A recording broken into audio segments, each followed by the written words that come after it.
సంగారెడ్డి జిల్లా పాసమైలారం సిగాచి ఫ్యాక్టరీ పేలుడు ఎన్నో కుటుంబాల్లో తీరని విషాదాన్ని నింపింది.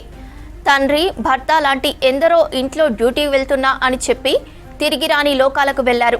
రియాక్టర్ పేలుడులో ఇప్పటివరకు 40 మంది వరకు చనిపోయారు. ఇందులో నవదంపతులు ఉన్నారు. నిన్నటి నుంచి ఫ్యాక్టరీలో నవదంపతులు మిస్ అయినట్లు అధికారులు గుర్తించారు. ఇద్దరు భర్త నిఖిల్ రెడ్డి, భార్య రమ్యగా నిర్ధారించారు.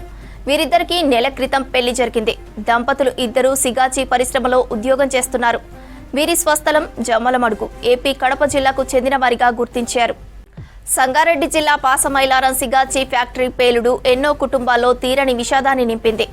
తండ్రి, భర్త లాంటి ఎందరో ఇంట్లో డ్యూటీకి వెళ్తున్నా అని చెప్పి తిరిగి రాని లోకాలకు వెళ్లారు. రియాక్టర్ పేలుడులో ఇప్పటివరకు 40 మంది వరకు చనిపోయారు. ఇందులో నవదంపతులు ఉన్నారు. నిన్నటి నుంచి ఫ్యాక్టరీలో నవదంపతులు మిస్ అయినట్లు అధికారులు గుర్తించారు.